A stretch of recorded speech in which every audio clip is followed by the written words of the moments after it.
Andrew Keller vanished without a trace one October morning, but it wasn't until detectives found his bloodied shoes buried in the backyard that his wife, Melanie Keller's carefully constructed lie began to fall apart.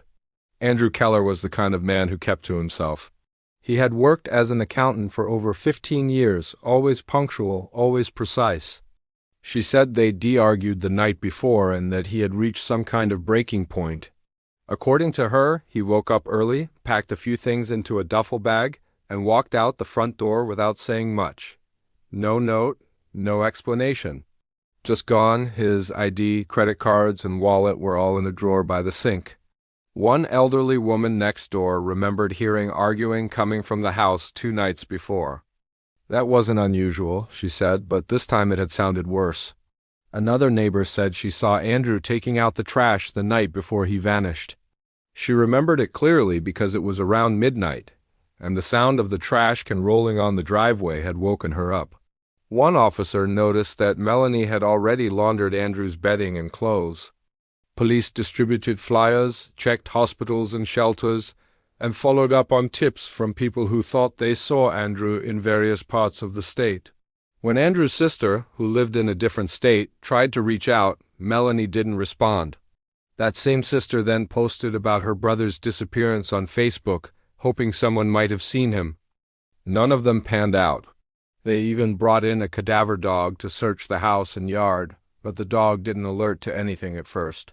When asked why, she said she wanted to clean up to distract herself. That detail made it into the report. Forensic investigators took samples, but there was no immediate evidence of foul play. She messaged the sister privately. She said she hadn't seen Andrew recently, but she remembered something odd from a few nights after he vanished. She had seen Melanie in the backyard, long after dark, digging near the flower beds. She thought it was strange, but figured maybe Melanie was gardening.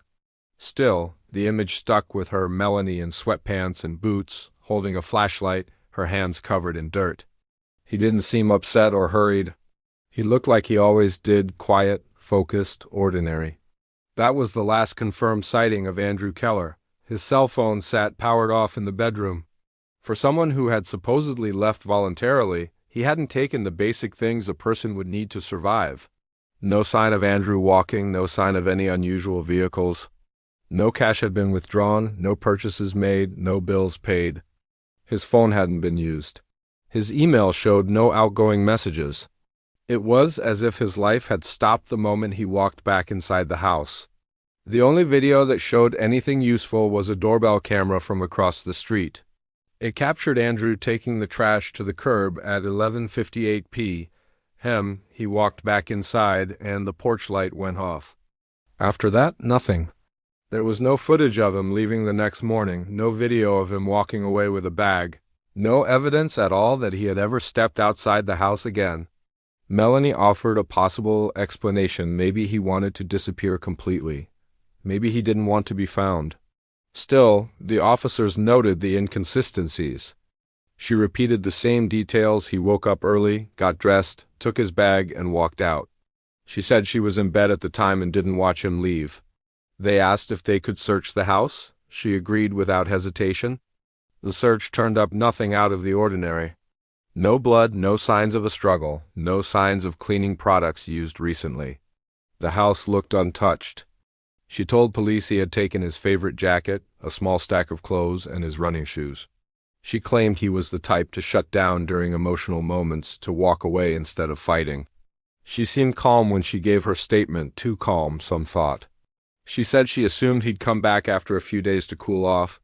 He lived in a quiet Ohio suburb with his wife of 10 years, Melanie Keller. Their home, a modest 2-story with white shutters and a well-kept lawn, looked like any other on the block. She said Andrew had been depressed lately and under a lot of stress. She told them he'd been withdrawing, sleeping poorly, and had even talked about leaving everything behind. She said she didn't think it was serious, that he just needed space. When asked why she hadn't reported him missing herself, she shrugged and said she thought he'd come back. The officers made a note of it, but they didn't press too hard. They took her statement and began looking into Andrew's movements. To outsiders, they were just another couple going through the routines of suburban life. But everything changed on an ordinary October morning when Andrew vanished without a trace. Melanie told anyone who asked that Andrew had left her. At first, no one questioned her story. Andrew wasn't close with many people. He didn't go out much or socialize beyond what was necessary for work. He didn't have a large family, and the ones he did have lived out of state. When he didn't show up to work for 2 days in a row, his boss thought maybe he had gotten sick. But after he missed an important quarterly audit meeting he had prepared for extensively, alarm bells started to ring. His supervisor tried calling, texting, and even emailing. No response. Finally, the company contacted police and filed a missing person report. When officers came to the house, Melanie stuck to her story. The first odd detail came when they checked the house. His car was still in the driveway. The keys were on the kitchen counter. They began talking to neighbors. Detectives reviewed traffic camera footage from nearby intersections. That's when the police started to dig deeper. They looked into Andrew's financial activity. His bank accounts were untouched. Detectives came back to Melanie and asked her to go over the timeline again. Still, something felt off. Over the next few days, the search expanded. Meanwhile, Melanie began acting strangely. She stopped answering calls from Andrew's coworkers. She deleted her social media accounts. She told people she needed privacy. That post was shared hundreds of times. And one person who saw it was a neighbor who lived a few doors down. That tip changed everything. Detectives took the neighbor's tip seriously. A woman digging in the yard days after her husband disappeared was not something to overlook, especially not in the middle of the night. That kind of detail didn't fit with the image Melanie had presented so far. The grieving, abandoned wife, quietly cooperative, mildly distraught. But it didn't sit well with the investigators. Who digs in the cold, damp soil after midnight when they're grieving their missing husband? Why do it with a flashlight instead of the porch light? Why the back corner of the yard, far from any of the flower beds, but never suspicious until now? The solace were muddy and worn down, but still identifiable. They called Melanie to the station for another round of questioning. They went through Melanie's phone records and digital history. It didn't take long to find something unusual. But through location data, they eventually identified the user, a man named Todd Harper. He had a record: assault, breaking, and entering. He had done time a few years back and had recently moved to a nearby town. More digging revealed that he had worked with Melanie briefly at a retail store several years ago. "It's almost done," Melanie had written. "I just need this to be over." The discovery of the shoes, the phone records, and the connection to Todd Harper were turning a missing person case into something else entirely. A potential conspiracy. Another said, "No one will look twice if it seems like he walked away." With Todd's vehicle data and phone pings, they traced his movement the night Andrew disappeared. One path led out of town, down an old logging road near a wooded trail. The area wasn't far, but isolated enough to hide something or someone. Even Melanie must have known. The truth was getting closer. When confronted with these, Todd's confidence cracked. He asked for a lawyer. The interview stopped, but the damage was done. Nothing in their recent history showed a connection, but the phone records told a different story. In the months before Andrew's disappearance, Melanie had made dozens of calls and texts to a number not saved in her contacts. Melanie hadn't been arrested yet. She was being watched closely, her phone monitored, her movements tracked. Detectives wanted to find Andrew before making any charges. The quiet accountant who had supposedly abandoned his life was now believed to be the victim of a hidden, calculated crime. People who once sympathized with Melanie began to whisper. Her calmness, once seen as strength, now looked like detachment. Cold, unfeeling, something was wrong. Everyone could sense it. They needed the final piece of the puzzle. Her computer revealed searches like, "How to make someone disappear," and "How long before someone is declared dead if missing?" Melanie had motives, financial, emotional, and personal. Her marriage was failing, and she had a backup plan waiting in the wings. Andrew, meanwhile, had no idea any of it was happening behind his back. They also found a spreadsheet titled Options with tabs labeled Divorce, Life Insurance, and After. In the life insurance section, Andrew's $250,000 policy was listed. Under the After tab, there was a to-do list that included sell house, cancel gym, new start.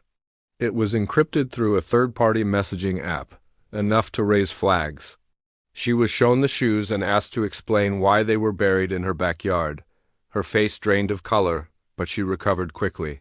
She said she had no idea how they got there. He said he hadn't seen Melanie in years. He claimed the phone wasn't his. But when he was shown the location data and surveillance footage, his story changed. He admitted to seeing Melanie but said it was innocent. Just an old friendship, rekindled, nothing more. She suggested Andrew might have buried them himself before leaving, maybe to send a message. Maybe as part of some symbolic gesture, but the theory made no sense. Why bury shoes in the yard and then walk off barefoot? It was grasping, weak, and for the first time, detectives saw fear in her eyes.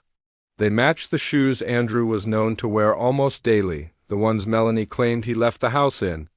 The inside of the shoes held something more troubling, dried blood near the toe and heel. It wasn't visible from the outside, but a quick test confirmed it was human. They also traced his car through traffic cams near the Keller residence the night Andrew disappeared. Around 12:15 his car was seen leaving the area. The police returned to the Keller home with more pointed questions. Melanie answered, but her tone was different. The handler confirmed the dog had picked up a scent. Investigators began digging carefully in the soft earth, just a few feet from the wooden fence line. The soil was looser than the surrounding areas, recently disturbed. Less than 2 feet down, they found something unusual, a pair of men's running shoes. She wasn't as calm as before. She seemed impatient. She kept asking if they had found Andrew yet, insisting again that he had just left. With the neighbor's statement and the inconsistencies in Melanie's story, they had enough to move forward. The next morning, officers arrived with cadaver dogs and a forensic team. The backyard was taped off, sectioned, and methodically examined. When asked about the night she was seen digging, she paused for a second too long, then said she had been replanting flowers. Fall was coming, she said, and she had always wanted to try winter bulbs. She said she did it late at night because she couldn't sleep. She was stressed. She wanted to keep busy. It was a plausible answer on the surface. The details didn't add up, so the police requested a search warrant. It didn't take long before one of the dogs stopped in the far back corner, where the neighbor said she had seen Melanie digging. They were caked in dirt, the laces still knotted. Detectives knew they had found their first real piece of evidence. While waiting for DNA results, investigators shifted their focus. The number was traced back to a prepaid burner phone registered under a fake name. Detectives pulled Todd's records. They found surveillance footage of him at a local convenience store buying the burner phone a month before Andrew vanished. It was enough to bring Todd in for questioning. At first, he denied everything. Detectives pressed harder. They showed him the texts, vague but suggestive. Now the investigation had momentum. Melanie's version of events, that Andrew left on his own, had already crumbled. Detectives returned to Melanie's digital life. It wasn't a smoking gun, but it painted a damning picture. Still, the most important piece was missing, Andrew's body. Without it, there could be doubt. But investigators were getting closer. A new search was planned, this time with drones and cadaver dogs. Meanwhile, word spread through the neighborhood. And deep down, the wooded trail sat just beyond the edge of town, a stretch of dirt and gravel that curved into thick trees and overgrown brush. It was the kind of place people used to walk their dogs, ride bikes, or sneak off for privacy. Officers walked the area slowly in a grid formation, cadaver dogs leading the way. The woods were dense, branches tangled. She didn't resist. She asked if they had found Andrew. When they told her yes, she said nothing. Just stared ahead as if hearing something she had already prepared herself for. After several hours of interrogation, he cracked under the pressure, the ground uneven. He was alone, his car packed with clothes, cash, and a road map marked with highlighted routes. It looked like he had been preparing to run. Break into the house, confront him, maybe rough him up enough to convince him to leave everything behind. But things didn't go as planned. That night, Melanie left the back door unlocked. Todd waited in the shadows behind the house, wearing gloves and a dark hoodie. Todd drove him out to the woods while Melanie stayed behind to clean up. It matched the wounds found on Andrew's skull. Surveillance footage, text messages, and GPS records filled in the rest. It was enough for a strong case. She scrubbed the floors, washed the clothes, and made up a story about Andrew leaving on foot. Todd faced similar charges, though his willingness to confess earned him a possible plea deal.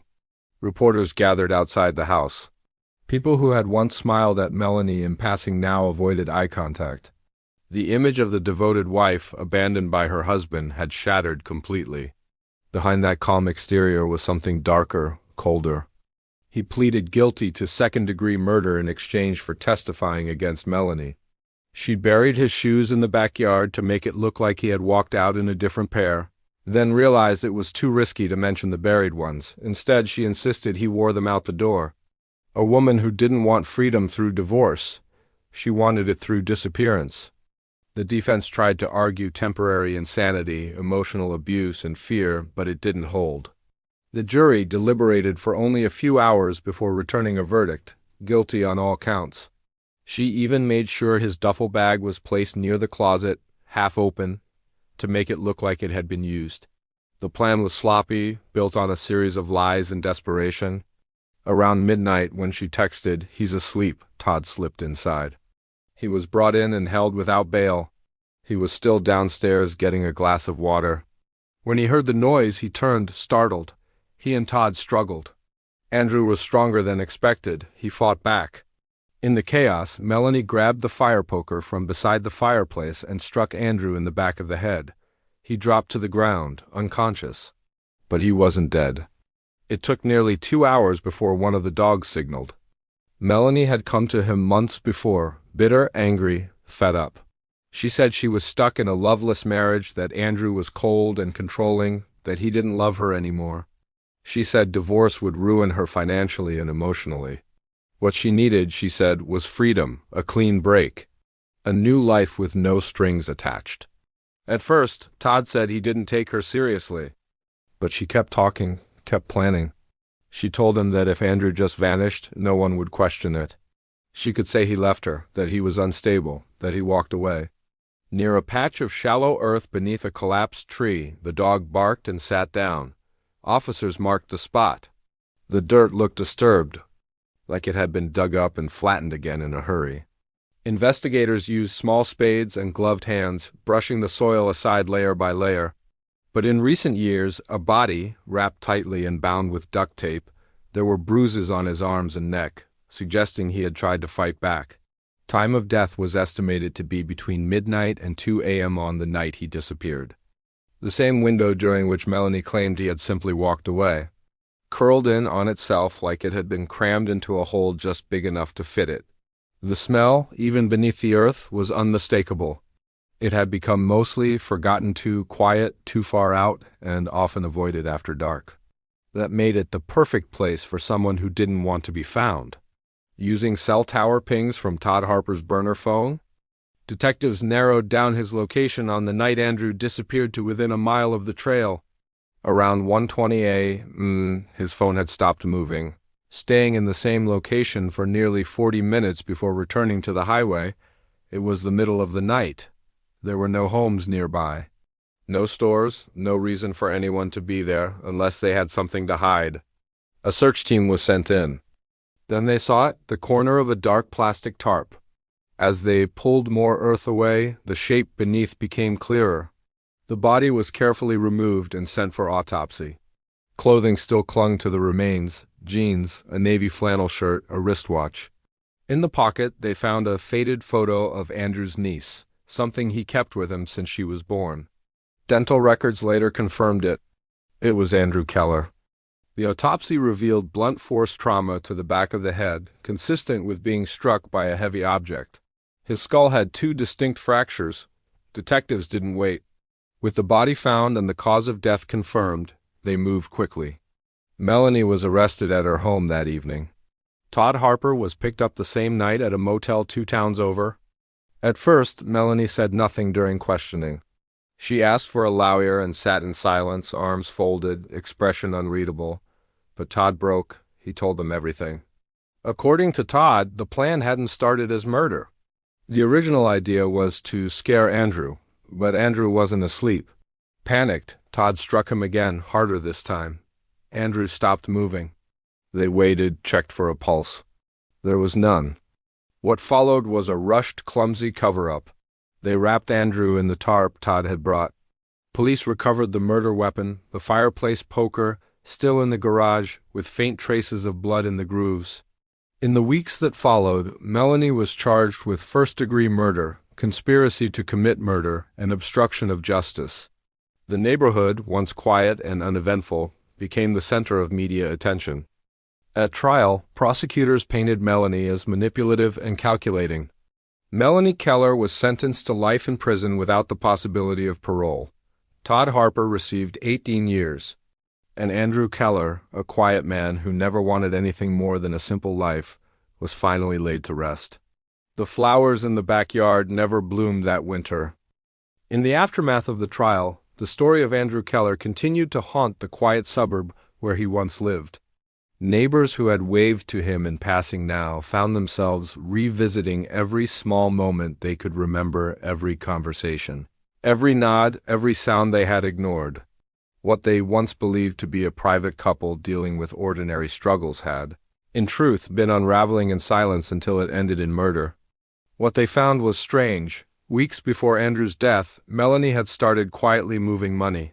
She had opened 2 new bank accounts under a different last name, her maiden name.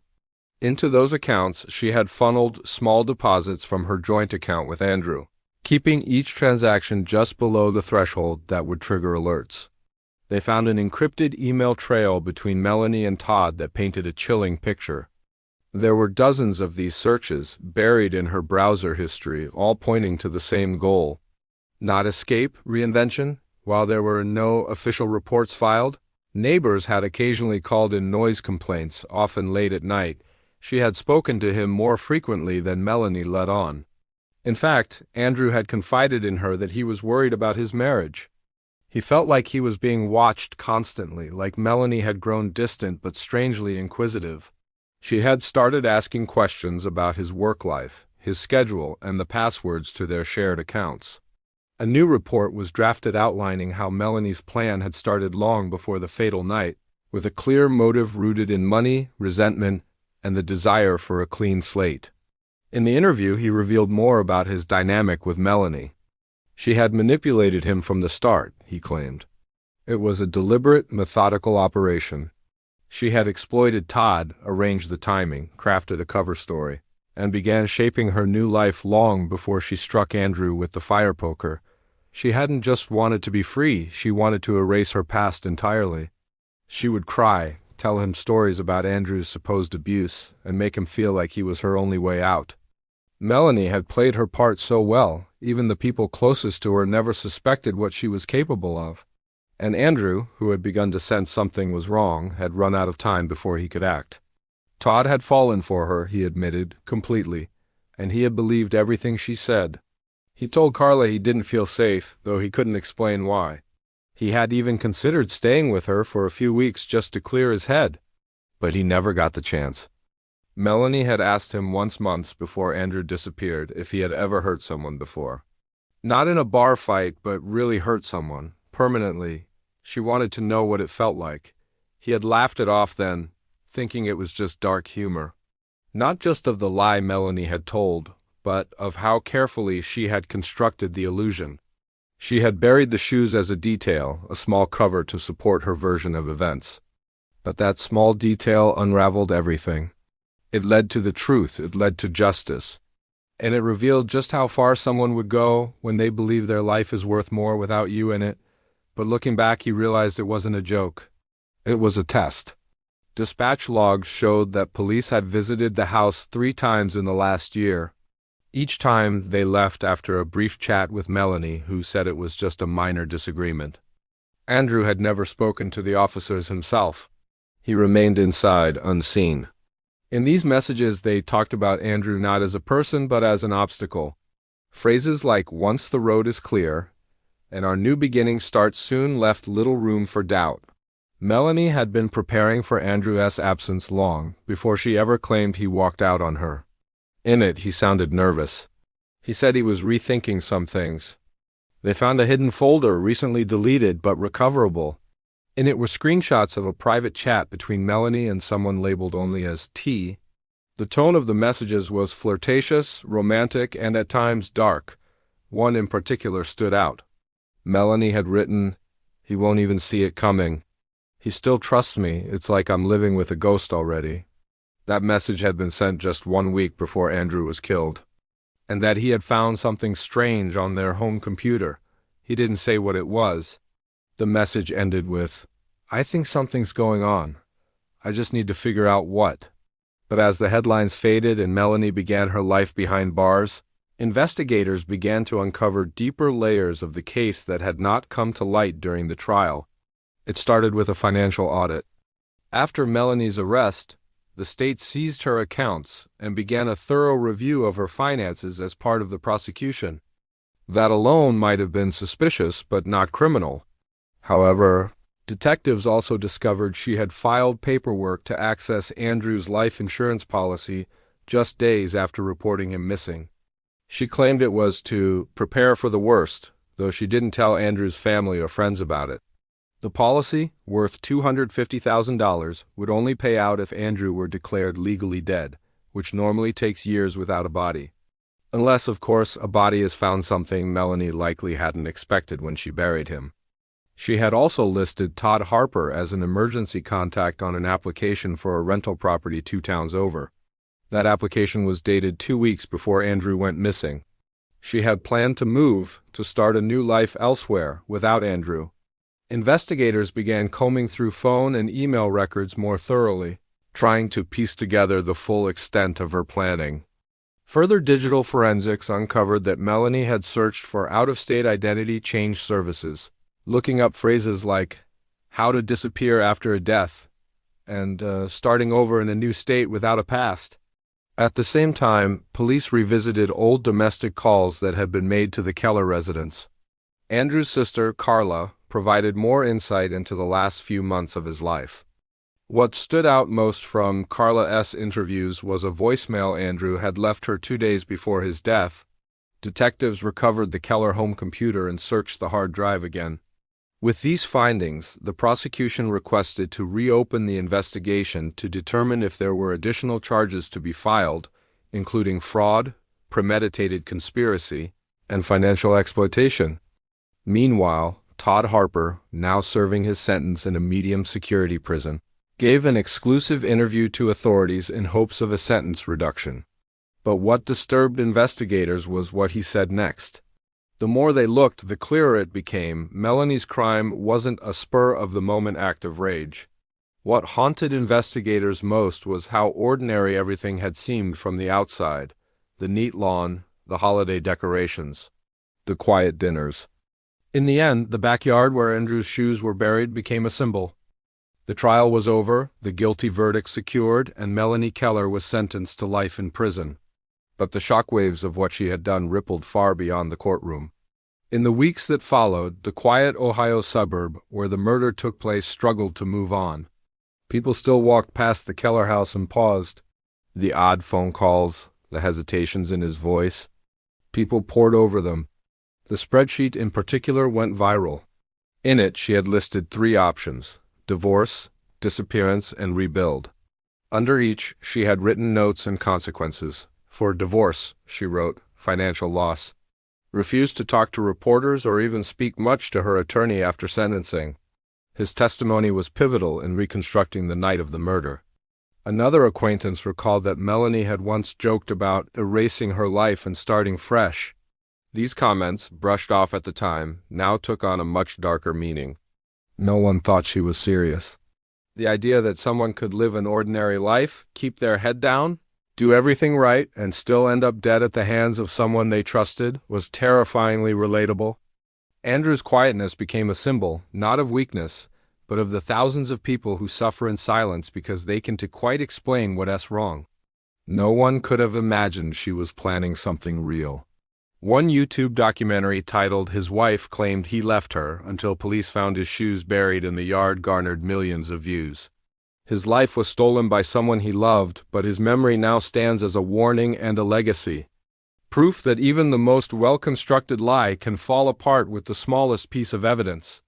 If the neighbor hadn't come forward about the digging in the yard, if the shoes hadn't been buried, if Melanie had been just slightly more careful, Andrew might have remained a missing person forever.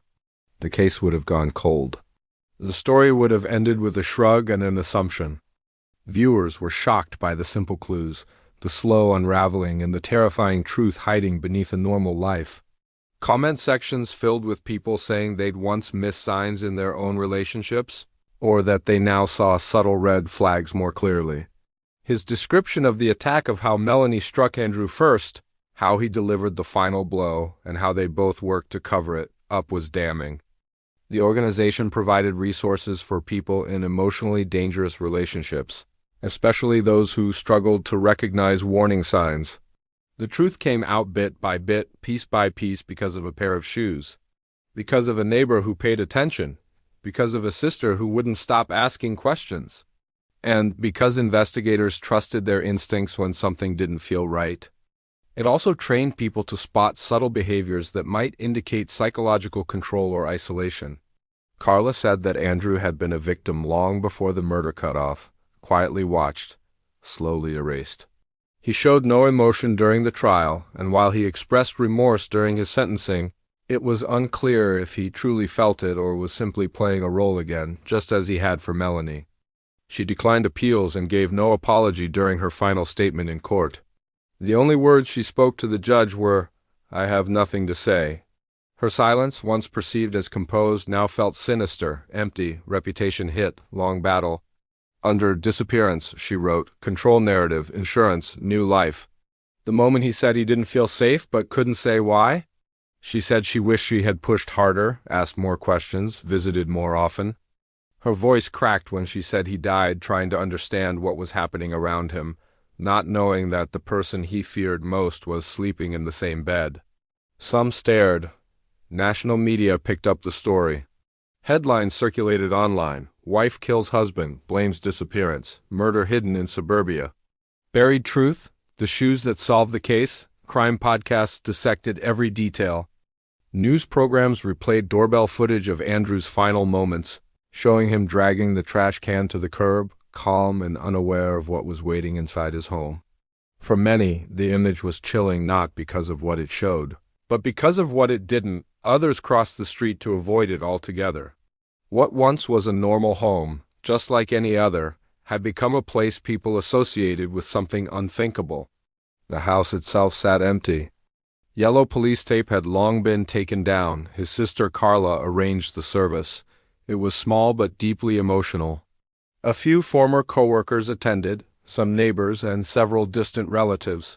Carla gave a eulogy that many would never forget. She spoke about Andrew's quiet nature, his loyalty, his love of crossword puzzles and weekend grilling. But mostly, she talked about how he had trusted the wrong person, and how silence his and everyone else's had allowed something so dark to take root. But the windows remained shuttered and the yard unkempt. Grass grew wild around the edges, and a once neat garden bed where the shoes had been buried turned dry and lifeless. The property was tied up in legal proceedings, its fate undecided. Some neighbors petitioned to have it demolished, saying it brought too much pain and unease to the street. Others wanted it left untouched, as a reminder of what had happened and what had nearly gone unnoticed. Andrew Keller was buried in a small cemetery just outside town, in a quiet corner beneath a maple tree. She mentioned the warning signs. In the aftermath of the case, the court released some of the evidence publicly. Search histories, text messages, the spreadsheet Melanie had made, and the burner phone records. That simple table sent shivers through everyone who read it. It wasn't just a crime of passion. It was calculated, measured, cold. In prison, Melanie maintained her silence. She refused interviews. Todd Harper's cooperation earned him 18 years, but many believed it wasn't enough. Over time, more pieces fell into place. A former coworker came forward to say Melanie had made strange comments years before about how some people get trapped in marriages. Carla continued to fight for Andrew's memory. She launched a foundation in his name, the Andrew Keller Project, focused on helping victims of domestic manipulation and silent abuse. Donations poured in. His story touched something raw in people. Years passed, but the case remained in the public consciousness. True crime documentaries were made. For the detectives involved, the case lingered. One officer later admitted that what haunted him most was how close they came to walking away. But it didn't. Andrew Keller never got to finish his story. But what was uncovered after his death spoke louder than anything he could have said. And it all started with a pair of shoes buried in the yard.